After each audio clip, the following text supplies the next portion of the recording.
Listen, another win for Barcelona, 2-0, but it could have been a lot more. Imagine adding a striker like Julián Álvarez. Álvarez! Beautiful!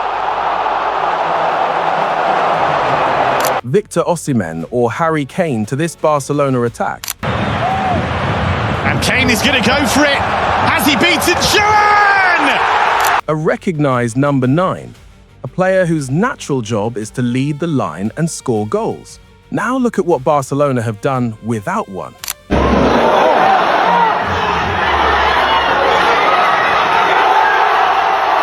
2 league games, 2 wins, 7 goals scored, none conceded. Against Elche, Raphinha stepped into the number 9 role and scored twice. Lovely work. It's Gordon. Raphinha, yeah, that's another one. Fermín López scored twice as well, while Karim Adeyemi found the net on his debut. In the middle, Raphinha, Adeyemi, 2-0. Then against Athletic Club, Raphinha scored again before Fermín sealed a 2-0 victory in the 81st minute. Look good, don't they? Yeah, no, they're the beacon again, aren't they? They're going to be the team to beat, particularly when he gets all the players back. So far, Raphinha has 3 goals in 2 games while playing through the middle, and Barcelona still haven't solved their striker problem. In fact, Hansi Flick and Deco are still discussing the possibility of bringing in a recognised number 9. That tells us something. Barcelona's attack is working, but it doesn't mean they can afford to assume this will work every week against every opponent across an entire season. And now, with Rodri making his Barcelona debut, the question becomes even more interesting.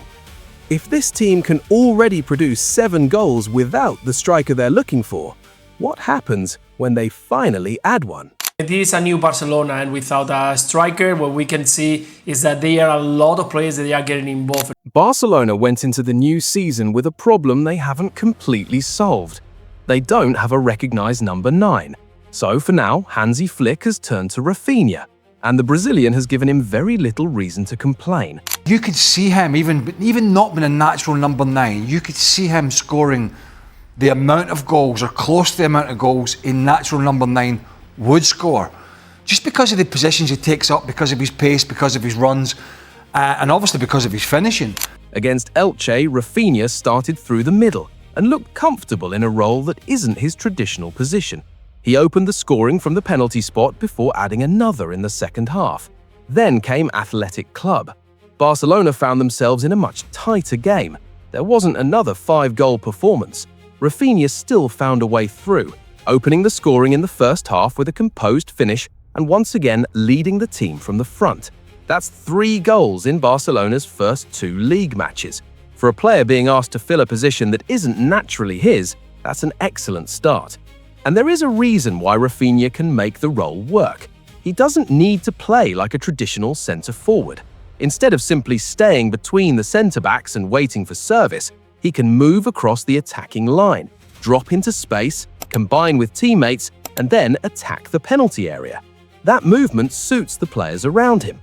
It gives Barcelona another player who can come towards the ball, link play, and still become the finisher at the end of the move.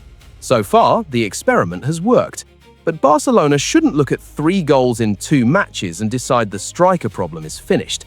There is another issue they have to consider: Raphinha's availability. During the 2025-6 season, Raphinha went through several injury and fitness setbacks. A thigh injury kept him out for an extended period early in the season. He later dealt with an adductor problem, another thigh or hamstring issue while with Brazil, and another hamstring issue during the World Cup. For Barcelona, that's more than an injury statistic. If Raphinha is going to be the main number 9, they need him available, because the season is not 2 matches long. There is a full La Liga campaign ahead.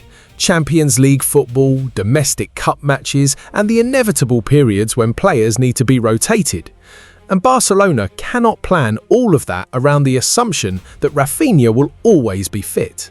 That's why his current form should be viewed differently. It proves that Barcelona can get goals from the position without having a traditional striker on the pitch. It doesn't prove they can go through an entire season without one. Raphinha can be part of the solution. He can even be an excellent option through the middle in certain matches. But asking him to carry the position for an entire season would be a very different challenge. And Barcelona already know this. That's why the search for a recognised number 9 hasn't disappeared. Raphinha is doing the job.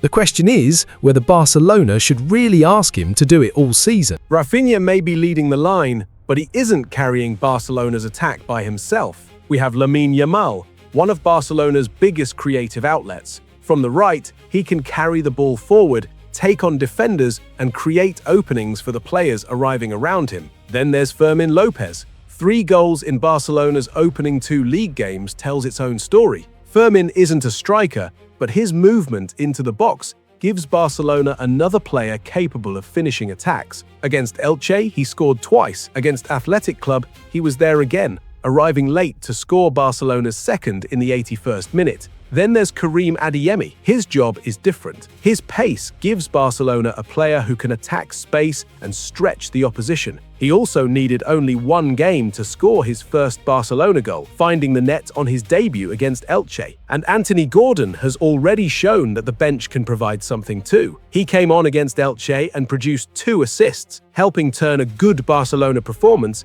into a 5-goal victory. Then we get to the midfield. Rodri gives Barcelona control and creativity between the lines, while Rodri has now made his debut and brings another level of control, ball progression, and security in midfield. None of these players is a replacement for a recognized number 9. That's the point. Barcelona have several players capable of contributing to the attack in completely different ways. Raphinha is scoring from the middle, Fermín is arriving from midfield, Yamal is creating, Adeyemi is providing pace, Gordon is adding another attacking option. Pedri and Rodri can help control the game behind them. But there is still one position Barcelona haven't properly solved, the number 9. And one of the names who could eventually give them an answer is already inside the club. Hamza Abdelkarim has made a strong impression during pre-season, scoring 4 goals. 2 came against Birmingham City, another against Basel, and 1 against his former club Al Ahly in the Johan Gamper Trophy. Those goals don't mean Hamza is ready to lead Barcelona's attack for an entire season, but they do show why he can be considered an option.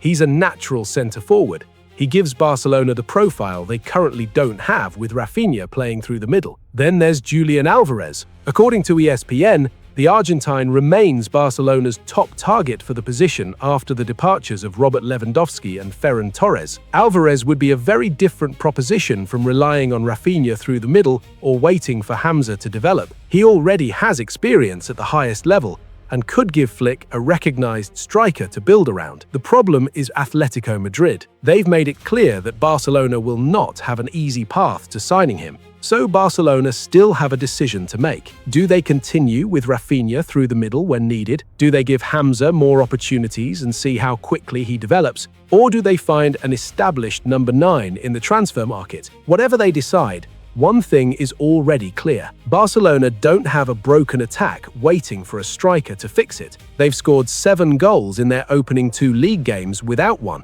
That is why La Liga should be paying attention, and the Champions League will give us the real test. Barcelona will face PSG, Manchester City, Aston Villa, Galatasaray, Como, and Sabah in the league phase. Those matches will tell us much more about how far this attack can go, because against Europe's best teams, Barcelona may need the qualities that only a proper number 9 can provide. And if they find that player, while the rest of this attack continues to develop, Barcelona could look very different from the team we've seen in these opening games.